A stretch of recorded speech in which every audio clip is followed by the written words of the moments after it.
I'm not gonna lie, I'm not a huge fan of pop music. That said, I must admit that I'm not totally immune to the genre. I've been spotted dancing to Taylor Swift occasionally. Over the summer, I might, according to some unreliable witnesses, I have to say, I might have sang Britney Spears' Baby One More Time at the karaoke. In my world, pop is okay with some booze. With moderation, of course. I won't usually blast NSYNC or One Direction in my car or listen to that kind of stuff alone. That's the line I won't cross, trust me. Yet, this week we delve into pop territory. I know, I'm always ranting about rock and roll, but you gotta trust me on this one because we're not that far away from this world. And it's actually way more punk than you might think. You see, Kit Major, the artist I got this week on Hanging Out Sunset, she piqued my curiosity when she said she mixes Sonic Youth and Britney Spears. Yeah, I know how it sounds. To some ears, that's demonic. That's even a blasphemy against rock culture. But in a way, it's also very liberating to sabotage the sometimes snobbish mindset of the so-called true music lovers. Kit Major literally explodes the norms of music by blending things that didn't blend before. Anyway, that's how music always evolves, right? There wouldn't be no Elvis if it wasn't for the blending of gospel, rhythm and blues and country, right? I know, some purists will cringe. But as soon as the concept of purity is involved, I'm out. Who wants to be that guy? Not me. So, I invited Kit to the show and I have to say, her love for Britney is real, and it's equal to that of Green Day, Lady Gaga, and David Bowie. But as most people in the new generation, she doesn't care and doesn't apologize for mixing those things together. And to me, that's pretty punk. That's right, boomer. Kids just released Got Complex, and it's a great song. You gotta listen to it. And she also gratified us with a live acoustic version of Rot Your Mind. Since, yes, we are launching a new format, Hanging Out Sunset TV. So Kit honored us by debuting this new video format. From now on, you'll get to discover the artists we put in the spotlight, not only in interview, but also live. And if you don't have time to watch the live version on YouTube, well, we also put it at the end of the podcast, so you get a double dose of Kit Major today. All right, enough talking. Let's do the show.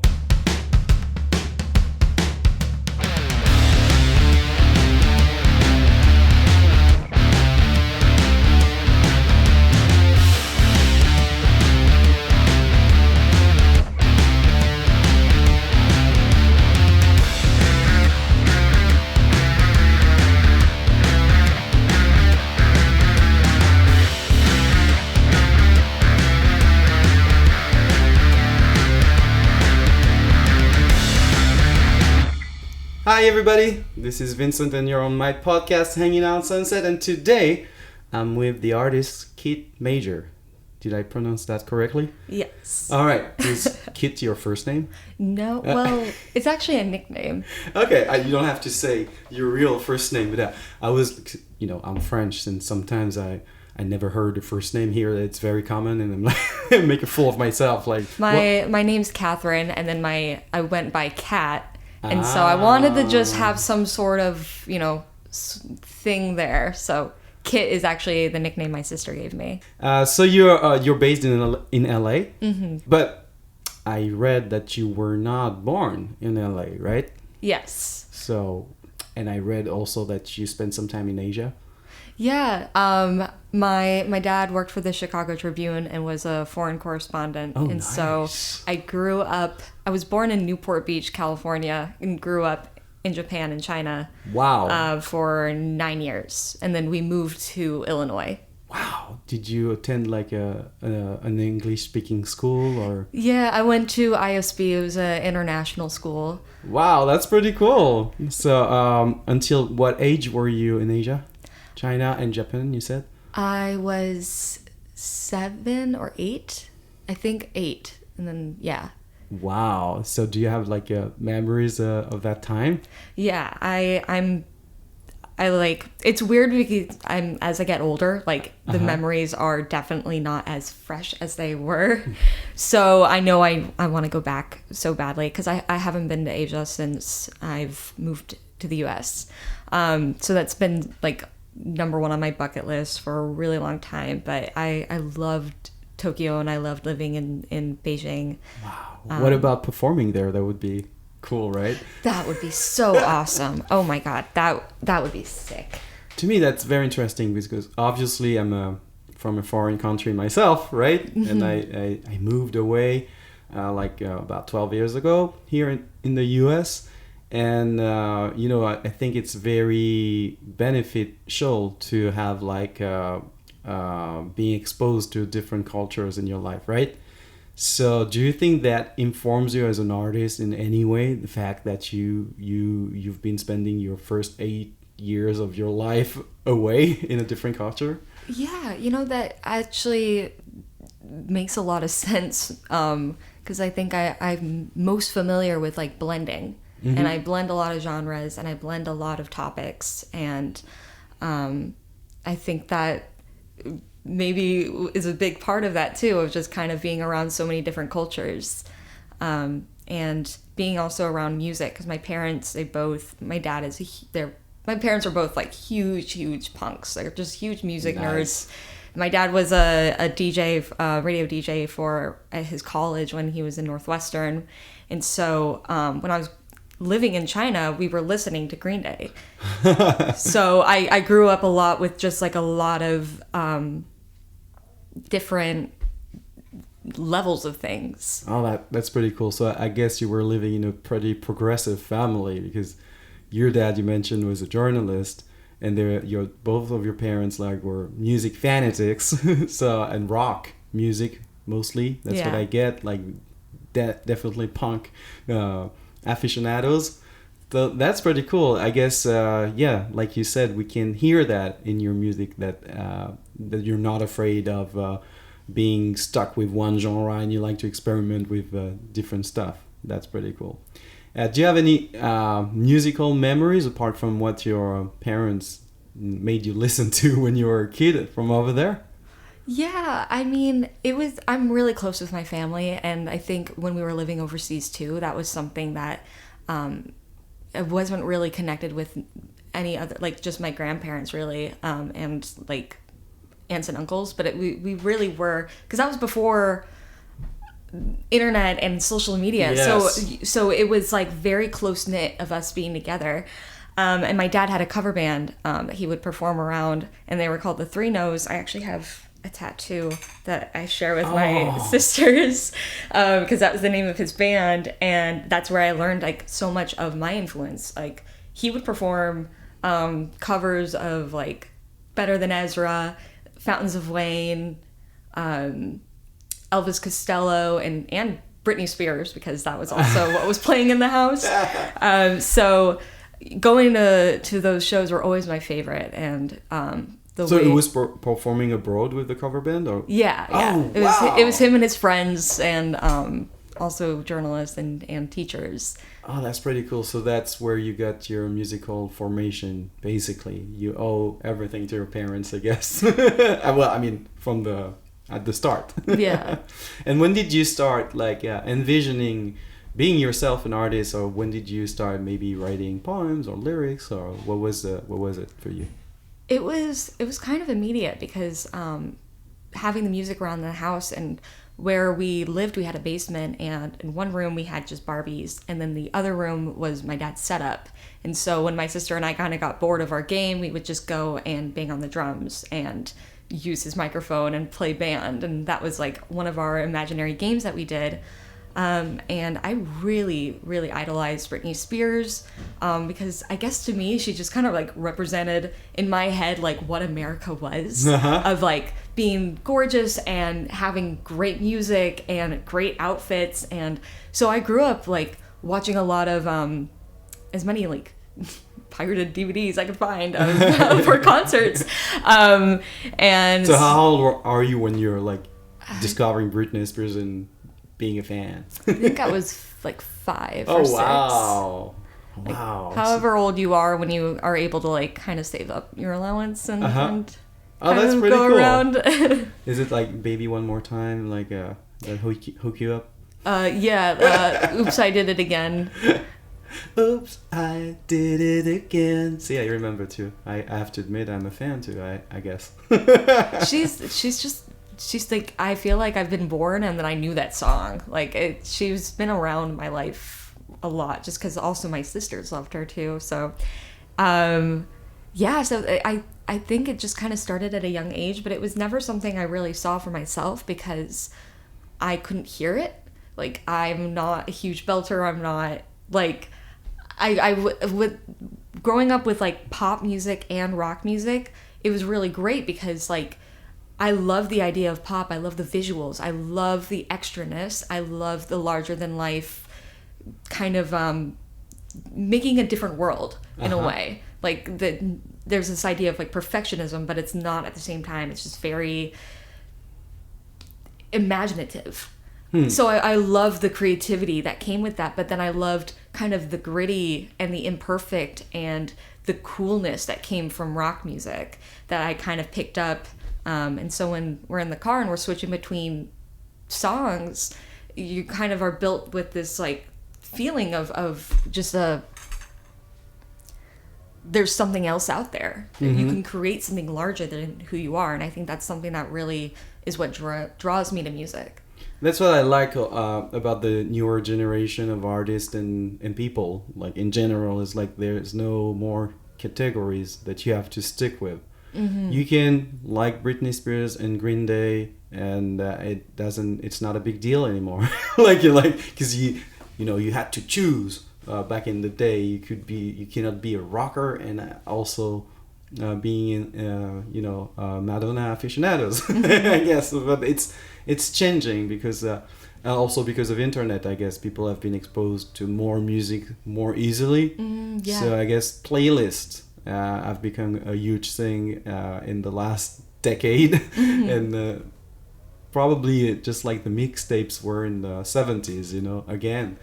And people are being exposed to so many genres, they don't care anymore, and they're just blending everything, and that's how you create new music, I guess. Yeah. It always evolves from something from the past that haven't been mixed together. So, and I think you're doing that with your music. And at first, when I listened to it, I got confused. Because I read your bio as I was listening to your music, and I read names like Olivia Rodrigo, Avril Lavigne, Halsey, Lady Gaga as influences, but also Prince, Rage Against the Machine, Green Day, Hole, David Bowie, and I was like, well, all right, where are we? Decide. Where are you? Are you in the pop universe or are you in the rock universe? But actually, it turns out you don't have to choose, and you're actually mixing those genres like pretty well. And I guess it's a new thing too with newer artists like Olivia Rodrigo, for example. Like she's probably one of the most famous pop artists right now. And she's like embracing the pop punk and still being very pop at the same time. So do you think you can really be rock and roll if you're a pop artist? Or is that just like an aesthetic venture? Is there something more, that you want to carry with your music when you're a pop artist, but you're like implementing some elements of rocks? I'm not sure if I'm being clear right now. No, I think about this a lot because I do think it's a little subjective, because in my head, pop is really perfect. And so I think, and it's what also... What do you mean perfect? Because it's like, perfectly produced, yeah, and clean. And... It's clean, it's embellished, or no, not embellished, but it's clean, it's, what's the word I am thinking of? Like, it's very polished. Polished. It's a polished sound, it's a polished melody, it kind of is short with words. It's a little formulaic in some ways. It's very effective for the radio consumer. It's like it's almost like pop is where the earworm is, and then rock is kind of where you can get creative with it. It's kind of where my brain kind of goes. So when you're writing a pop song and you have like your catchy chorus, then you kind of bring in some elements of like roughness and imperfectness and taking like a real story and putting it into pop. Like I think there's like the blend of the two can exist because we're not just one-sided people.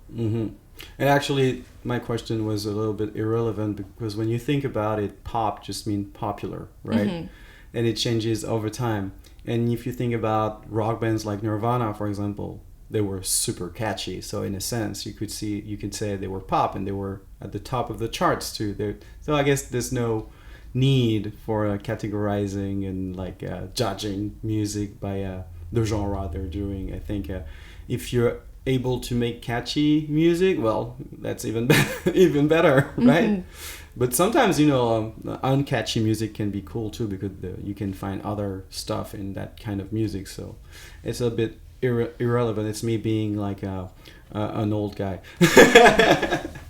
So tell me when you came back from Asia, how was it? You came back to California, or no, you went to Chicago first, right?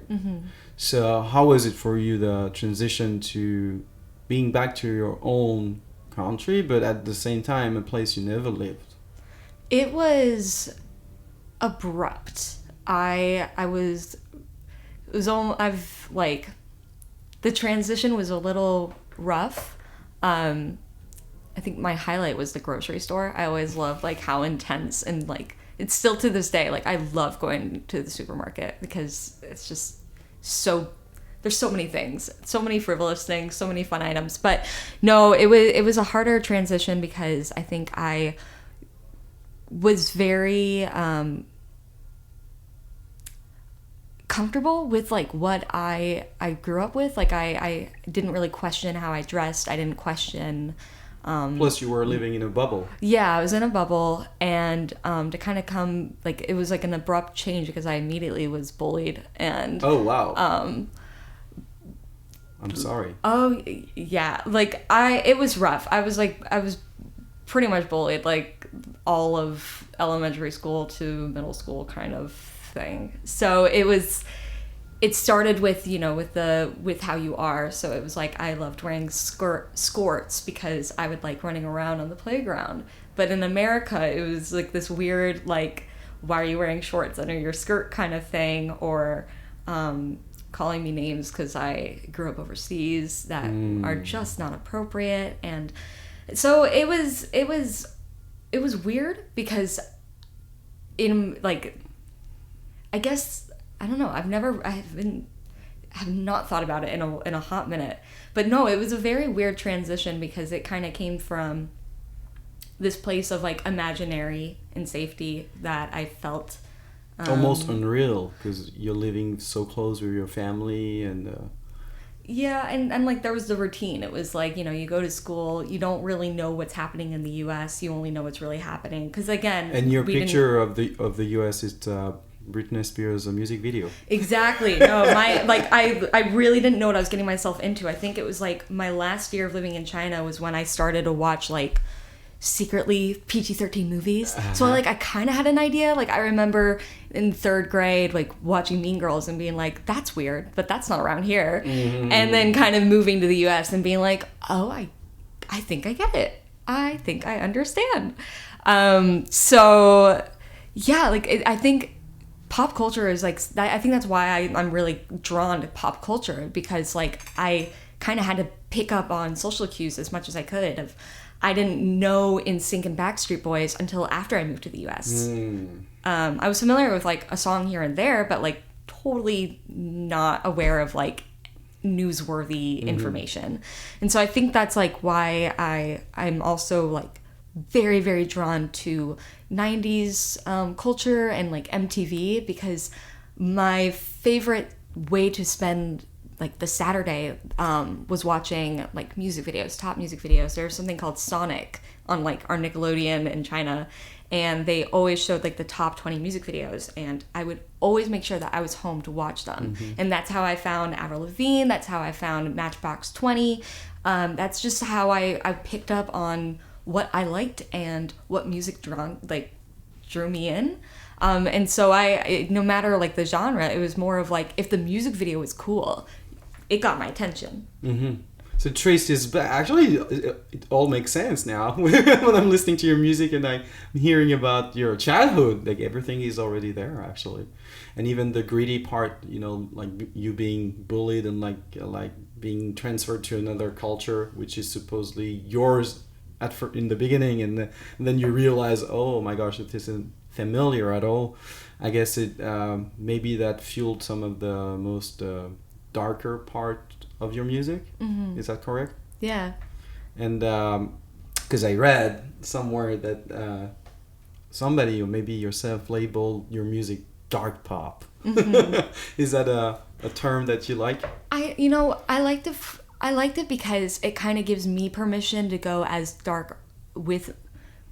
It's up to interpretation. It's like, is it dark because you can touch some topics that can be kind of lightened up with a really fun synth, or is it dark because it's a pop song, but then you're able to have an electric guitar solo and a bass line and get really, really gritty in there.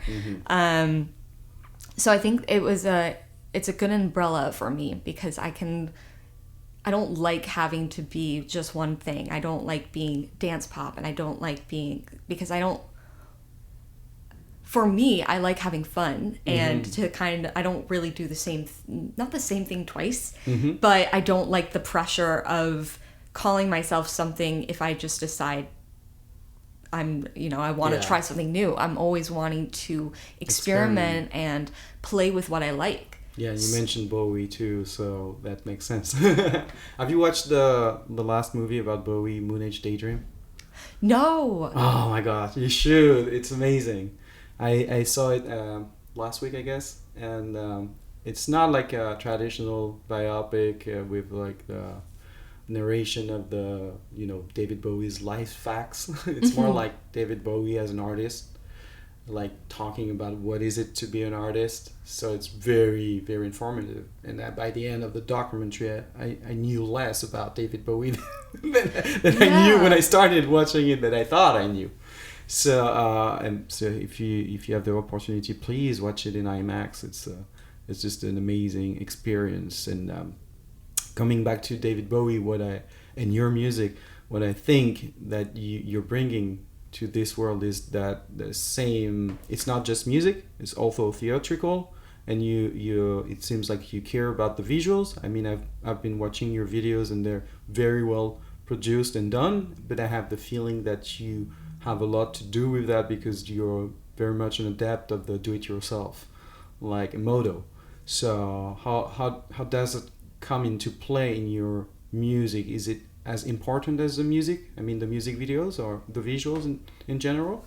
Yeah, I think they come together really naturally, and I feel like that bringing in to the visual, because when I'm writing, I see things visually, and so I try to emulate what feelings and what I'm seeing when I'm writing, because I'm also a visual learner, which so I'm always team, let me show you also while I'm telling you kind of thing. And I think world building is just like so important and fun, because if you have an opportunity to take someone on a trip with you, yeah, that's right. And I see many bands in general, rock bands, that they care so much about their music and they spend all their budget in the studio, and then when the song is being released, they don't have any money left, so they don't really work on the visuals or the videos or even on the promotion. And then just falls into the thing of the internet. It's on Spotify, it doesn't get traction, and it's forgotten. So I think it's very important. I don't think music videos are as big as they used to be right now. Like you can have a career and not release so many music videos, but I think it's a good way to keep inviting people in your world, because there's so much new music right now. You're easily overwhelmed, and you're like you're gonna stick with what you used to listen 5 years ago. You know what I mean? You're easily overwhelmed by it. So I think it's great that when someone like you has an input and really wants to show something beyond the music. I don't know where I'm going with this, but well, you bring a good point, because like it can get pricey, but the visuals that I've done, the video for Pray to Pop was just like $20, and wow. a Target sheet. I'm actually very, very lucky, because I live with my best friend and my roommate, and she's a filmmaker and jack of all trades. So she's Noelle Dombrowski. She's directed like most of my videos and taken most of my pictures that you see in album covers, and nice. We're always working together. And so that was the supermarket video that you're talking about? No, that was on Bitter, and that was done by Nicole Lip. Okay. But that one was also using. Did you crash the supermarket and just? We did. I love that. I'm team ask for forgiveness, not permission. That's where your punk side comes back into play. So we did that one guerrilla style, and then we did find an empty pool that we can fuck around in. Oh yeah. Is that okay? Yeah, it's a podcast. Who cares? Fuck.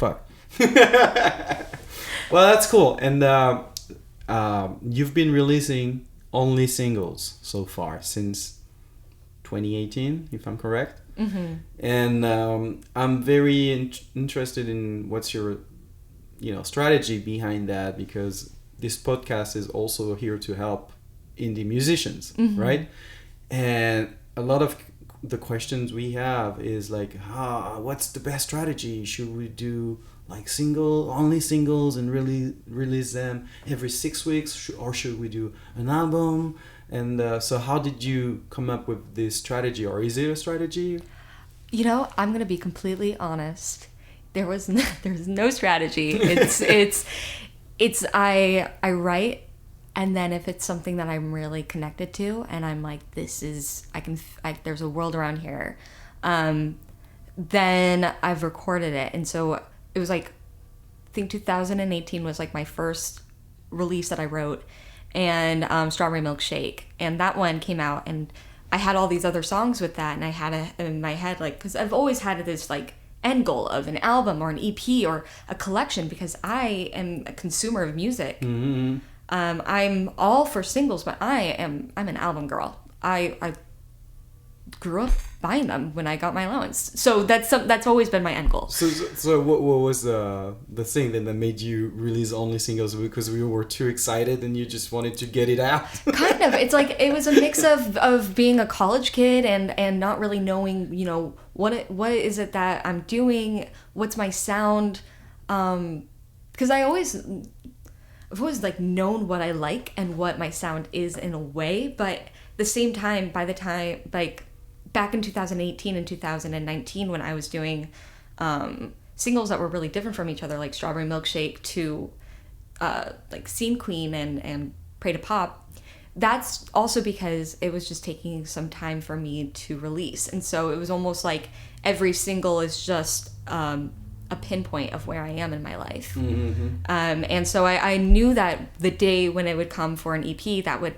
be, I would hope that's coming from a place of storytelling and a collection, as opposed to like sporadic singles here and there, and just and putting them together and then calling that an EP, because I run so visually, I really want it to be connected. Mm-hmm. And so I'm finally in a place where I'm releasing an EP, and it's coming out November 9th, and it's called Vampire Saturday, and that's the song that's the title track to that is because I think all the songs that were written in that collection were during the pandemic of being kind of like pent up in your house, and it was really bringing me back to being a kid and being like angsty and being bullied and wanting to see what's out there and wanting to be a musician, but what story do I have, or what voice do I have kind of thing. And Back to the bubble. Back to the bubble, yeah. And so, you know, I think this is it's angsty, but it's not, it's angry, but it's not hopeless. And I think that's something that's really great about the storytelling from it, because it's, even though it came from a place of being stuck, it's still really hopeful for the future. Yeah. And so for me, I'm like, oh, that's a collection, that's a piece of work. I'm gonna put that all together at the same time.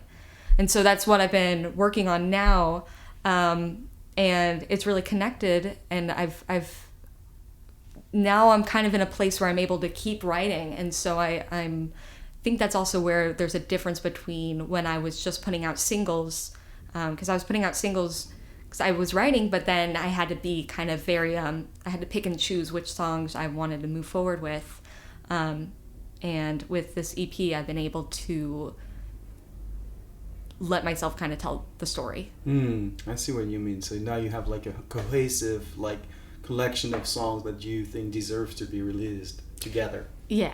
Like for the listener to experiment a journey. Yeah. Is God Complex, right? That's the title. Part of the EP? Yes. So I had the immense pleasure to listen to that song. It's not out yet, right? Yeah, it'll be out October 5th. Oh, cool. So probably by the time you're listening to this, it's going to be out. So listen to it, because it's an amazing song. I loved it, really. Oh, that was you. the song that really grabbed me the most in your work, and probably because it has more that rock sensitivity to it. So can you tell me about the like technical like process to getting to that sound? So how so we're gonna go back later to your beginnings as an artist, but I want to know now, because we're talking about this EP that's coming. How did you record it, and how was it for you? Like, how'd you work? So I love God Complex. That's one of my, I think, all-time favorite songs, and it started because during the pandemic I've kind of went down what I used to listen to a lot. So I was going back to listening to Green Day every day, and back to listening to Fountains of Wayne, and I really wanted to learn guitar. And it was like the next day after I said that to Noelle, my roommate, and she found a guitar in the trash, and so we cleaned it up, and I changed the strings. She taught me how, and we for like a 2-week like very like big focus, we were like, let's learn guitar every night. And so she was kind of like, oh, it's like, you know, you can just do power chords, it's really easy. And then it was like, okay, well, now that we're doing this, like, I want to write a power chord song. And so we got a pack of Stella and went to my room, and she brought out her bass, and we were just kind of playing together, and she came up with the bass line of like da da da da da, and the bass on the song, like so sick, and so we heard that, and I was like, oh shit, that's awesome. And so we were playing around with this, and the song was originally called Beavis and Butthead, because she's my best friend, so like all we do is like sit around, watch TV, and smoke. So we were like, oh, like let's write this kind of like stonery kind of track. And so then you had like the lyrics of said I was gonna, but I don't really wanna. And the uh-huhs used to be like the Did you watch the new series? No. Beavis and Butthead? I think it's on Paramount Plus. I watched some of it, and I love it. It's really I was a Beavis and Butthead fan when I was a kid, so oh wow, I'm so happy to see them back.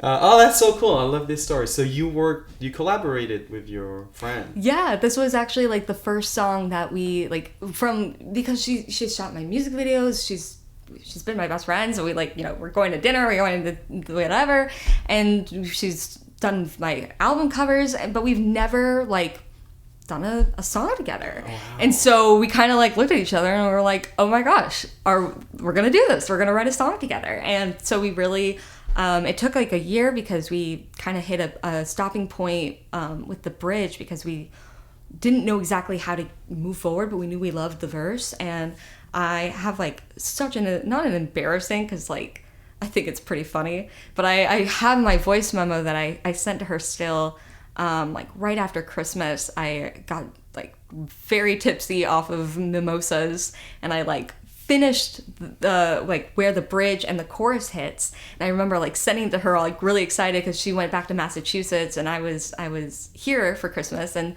so I like sent her it over the phone of like, hey, what do you think of this idea? And it just like she liked it, and so we moved forward with it, and then went into the studio, and that and I've been working with Alex Flagstad for like the last couple of years, and so we went to the studio with him, and he came in and is like killer on guitar and just brought the track to life, and then we recorded it last summer, and this EP I think was kind of ready to come out last summer or so, but time and everything kind of happens, and I also kept writing, and so then we revisited the track this past year, but it was really fun being in the studio together because we knew that we wanted a really heavy bass line for that bridge, because to bring back to where we started, which was I love Paradise. Like, how do we write a song of like with the bridge from Welcome to Paradise with Green Day? So you know, we had our own influences that we brought to the table, and created a fun little story from it. That's cool. And where's the studio? Is it secret? It's not secret. It's more of like, it's that cusp. It's like Edgewater. It's like that like little like Silver Lake, Glendale. Close to Zebulon. Mm-hmm. That's cool. So he's your producer, Alex, right? Mm-hmm. He's playing all the instruments on the tracks on the track I listened to. Yeah, cool. That's great. But Brennan is on the drums. Okay. But he did the track. And how did you? Let's go back now a little bit, because I want to know when you started putting out. It was Strawberry Milkshake. Strawberry Milkshakes. Thank you. That was the first release. Mm-hmm. So before you did that, what was the process, and how did you really started to think, oh, I'm gonna try this, and I'm gonna do this, and I'm gonna write a song and just put it out in the world, because that's a big deal for, you know, when you start. So how did that happen? Well, I've been writing songs since I was like 7, because that was like the way that I processed like my feelings and getting bullied, and kind of being, you know, when you're growing up and you think that like your voice doesn't really matter, and it's easy to kind of like quiet and you know, avoid confrontation so you don't say anything kind of thing, and you learn avoidance in that way. I really did turn to writing because, you know, you have to let it out, and that was like my beginning. So like I use songwriting as a way of like processing what I'm seeing and feeling, and so I've always been doing that, and then I started taking that from paper to piano and playing piano, and then I thought, like, because I went to college for acting and film writing. I mean, film and writing, because I thought I was going to do, because I've always been very individual, so I thought that I was going to do screenwriting, and I thought directing would be really fun, and so I went to school for that, but I would always come home and turn to music, and I would always come home and turn to writing, and so I really didn't see myself being a musician. I always thought it was going to be like the side project you do when you finish like the game of life, and so I was doing like open mics, but then I actually started to really in LA. Yeah, well, in Chicago and LA. Which place in LA? In LA, it was like mostly USC campus, and then that's like cool. This one Hollywood improv place, and then in Chicago it was like a couple of coffee shops here and there, and the college I went to. So you came here for college? Yeah. To LA? To USC? Mm-hmm. I did a year of Columbia College Chicago, and then I transferred to USC for acting. Nice. How's that going? Well, I'm not doing it anymore. But you're still being creative, and now your focus is on music. So yeah, though cool. even though I'm not like acting, it's still in my work. It's still in Yeah. the way that I'm writing, and still in when I do music videos and when I'm playing around. And it also, being at school, I wouldn't change it because that's how I met my best friends, and that's how I met Noelle, and also learned that I love production design and helping with props and stuff. So like I always love world building, and I think just I think acting and singing and creating music, coffee spoon. Yeah, so I was doing that in college, and then it really wasn't until I was really like showing Noelle like a couple of songs I was writing, because you know there's that thing where it's like if you're writing or if you're making art and you don't show anyone, you know, what are you doing it for? Are you doing it for yourself or this and that? And so of course was just like, hey, can I show you what I've been working on? And she was like, why don't you record this? And I think because I knew that I didn't sound like Lady Gaga and I didn't sound like Katy Perry and like the pop music that I grew up on the radio, I guess I was just kind of, I saw it more of like, I don't know, I guess I just didn't really know. And so it was a new... It wasn't an option for you. Like, yeah. It wasn't a plan. Like you didn't even thought it was possible. Yeah. So like I was just kind of like, oh, it's just like what I do. It's not what I do. But then that kind of got me thinking of, well, then I want to create that. Then I want to create what I'm not hearing, and I want to share what I'm telling and share my story. And so then that kind of helped inspired it, and so we went to San Diego, and I cut like a mini demo, and that was my first experience in a studio and like seeing what the setup's like. And it's a whole world. It's a whole world, because when you go from writing in your room and you're writing songs that are just on piano, then you start thinking of, oh, like how can you write a song that's meant to be recorded? And so a lot of my early stuff is not like recordable in a way. Like I guess like it could, but it's like not, because I was also very angsty. There was a lot of songs that I just decided to not write a chorus because I was like, we don't need one. That's very punk of you. Gotta be different. And so like now I'm looking back and I was like, this song definitely could use a chorus. So, you know, there was a lot of time that I thought I knew what I was writing, and then it was like, wait, actually. And so it took me a minute. And so that was about 2017, and then 2000 around that time, like 2017 2018, was Strawberry Milkshake, and kind of bringing that. And that song, actually, the chorus that you hear now is an added one because there wasn't one. I was also very, very in the Talking Heads when I wrote Strawberry Milkshake, and so I was like very much like into just interlude music and using. 'Cause I'm team, you know, as long as there's a catchy riff or something there, you really don't need a chorus. You don't need like a mouthful of words. You can tell your story like just through instrument. Oh, that's pretty interesting. And I want to jump on what you said about being in the studio for the first time, like you discover it's a whole universe, right?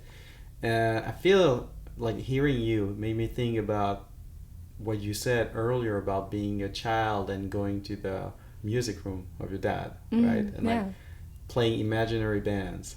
And I think it's a little bit like this. When you go to the studio, there's always it's a magical world where you know that your imagination can come to life. And I guess that's what I love, making music so much. And that's what I miss when I'm working on my songs at home, even though same feeling of creativity, but I love being in the studio. It's a shame it's so expensive. So so you released like how many singles so far? A handful. 6, 7, 8 maybe. 8 or 9? Oh my gosh, that's an album. But they're all from like different places. It'd be a very, very, very fun album. Yes, totally. And I'm sure people are gonna check your work and they're gonna see that it's very eclectic. But that's who you are, and that's very cool. So what's the next step? So you're releasing this EP, Vampire Saturday, in November, early November. Are you gonna perform for that release? Yes. Nice. I already have like the release date. It's December 2nd at Junior High, which is in Glendale. Nice. And that's a really, really cool, like, fun venue. I'm really excited about that. But I'm starting to get back into band rehearsals, and I'm hoping to have more shows in 2023. Nice. Are you planning to tour at some point? I would love to. That's like my number one dream. I think It's the the only goal. thing is because I do have my day job, so I'd have to figure out How? That's the struggle for most musicians in town, like how to juggle because most of the people here, indie musicians, they have a day job, of course, because it's such an expensive city. And it's even worse now, but enough complaining. I'm very excited for you, and I'm gonna come to that show, Junior High. Yeah. And do you think there's a music scene right now happening in LA or around the genre of music genre we've explicitly said that you're not in a category, but do you have like a clique of musicians that you like and you perform together? Yeah, I think I'm also trying to expand because I love my community so much. I think like because I'm changing genres, I'm so excited to see like because I can feel it. I'm like all of my friends, we all play and we all have like different interests in music and we're all just blending things together. And I think I first started on the scene and it was very I was like think more of like hotel cafe kind of. And then I've started to do more clubs, and now I think I'm ready to do like clubs but with live musicians, because I've been going around with tracks, and so I really am excited to kind of like blend that together because I still love dancing. Like part of why I had tracks is because I dance and kind of do my little Britney thing, but I'm, why can't, I'm ready to kind of blend to have like a Sonic Youth, Britney Spears type of. Oh, wow. So I'm like very. The fusion. Oh, I love that. That's going to be the tagline for this episode. Like Sonic Youth blending with Britney Spears. Because I think what's really fantastic about communities is like you can always expand and you can, blend them together. I'm really excited to get there. I think I'm kind of in this like itching place because I also am knowing that I am going more alternative and more rock.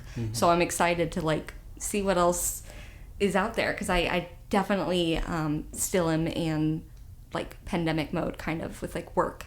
So I feel like I'm now just kind of getting into a place where I'm stepping back into the scene physically because I was on the scene virtually for so long. Yes. Oh, that's great. And are there any places you'd like to go see artists in LA? Like, what are your favorite venues? Oh, I love the Moroccan Lounge. Oh, yeah. That's like such a cool place. In the Fonda.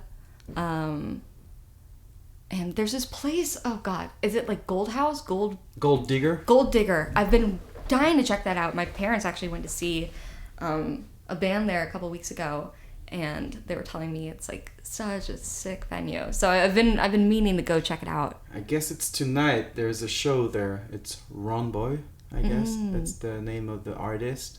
It's pretty cool. I listened to it this morning, for the podcast. And I'm excited. I hope to get an interview with them too. Ooh. But I can't go tonight because it's my birthday. Wait, it's your birthday? Tomorrow. Oh, happy early birthday. Thank you so much. And but I'm gonna be there soon, Gold Digger. I've never been there, but I want to go. And I think It's Gemma, your publicist, that told me about this concert. Oh. And it's, let me pull up my calendar here. Wow. I'm gonna go, maybe let's go together. Yeah. If you want. Live Slingerland. Yes. Slingerland. LA indie rock. She's playing with Halsey and Olivia Rodrigo. Yeah. Not bad, right? Yeah. So she's gonna perform as a solo artist at Gold Digger, and we'll go together. Thank you so much. Thank you. What song should we play for our listeners? I guess God Complex will be out when this episode will be out, so we should play that song. Yeah, right? let's play God Complex. Also, this is exciting. I haven't told our listeners yet, but we're debuting a new format with you today. Hanging Out Sunset TV. And we're gonna record you like right after this, like playing an acoustic version of one of your songs. Yes. I'm so excited about this. Thank you for offering the gift of this premiere. Oh, thank you. And thank you for having me. I love your podcast. I'm having a great time. Thank you so much. Well, talk to you soon, everybody. Thank you, Kit. Thank you. That's so weird. That's really things will just pop up and then disappear. Yeah, it just went like instant pure. That was so Said that I was gonna, but I don't really wanna. So I sit and say,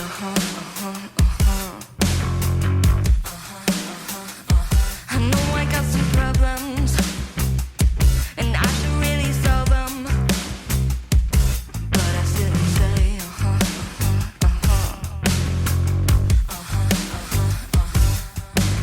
staring at me, 'cause I'm not mentally in the best place to be, I know.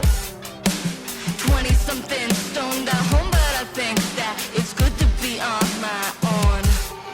It's true, I never wanted to be with you. It's someone out there for me.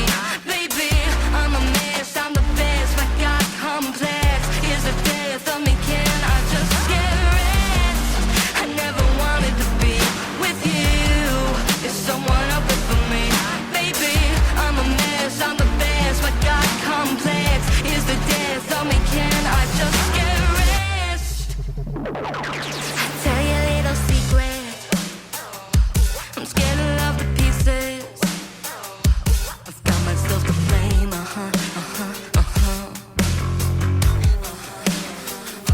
I'm paranoid and sleepless.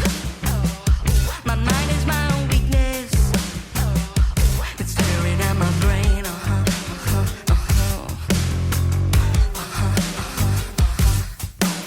I used to think I could handle these things, but it's bad when I'm all alone. High on the brink of an epiphany, where the mothership sends me home. It's true, I never wanted to be with you. It's someone out there for me. Baby, I'm a mess, I'm the best. My God complex is the death of me. Can I just get rest? I never wanted to be with you. It's someone out there for me. Baby, I'm a mess, I'm the best. My God complex is the death of me. Can I get a moment to myself? Can I get a moment to myself? Can I get a moment to myself? Can I get a moment to myself? Can I get a moment to myself? Can I get a moment to myself? Can I get a moment to myself? Can I get a moment to myself? It's true, I never wanted to be with you. There's someone out there for me. Baby, I'm a mess, I'm the best. My God complex is the death of me. Can I just get rest? I never wanted to be with you. There's someone out there for me. Baby, I'm a mess, I'm the best. My God complex is the death of me. Can I just get rest? That's the end. That is the end. That's the end, but not just yet, because as I told you at the beginning, we're launching a new format, acoustic live rendition from our offices. So stay with us, because now Kit Major and our friend Emma, they're going to perform a song for us, Rot Your Mind, live.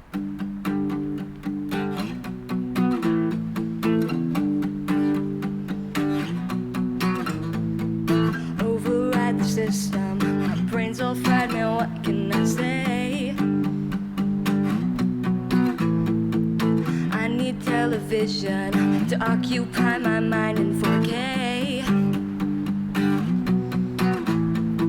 I'm feeling so far gone, everything's going all so wrong. Eyeballs glazing over the news. Take me to stereo, play God with my radio. Can't stand living with or without it in trance. Let my mind run little inventions, oh, oh, oh. Let my mind run little inventions, oh, oh, oh.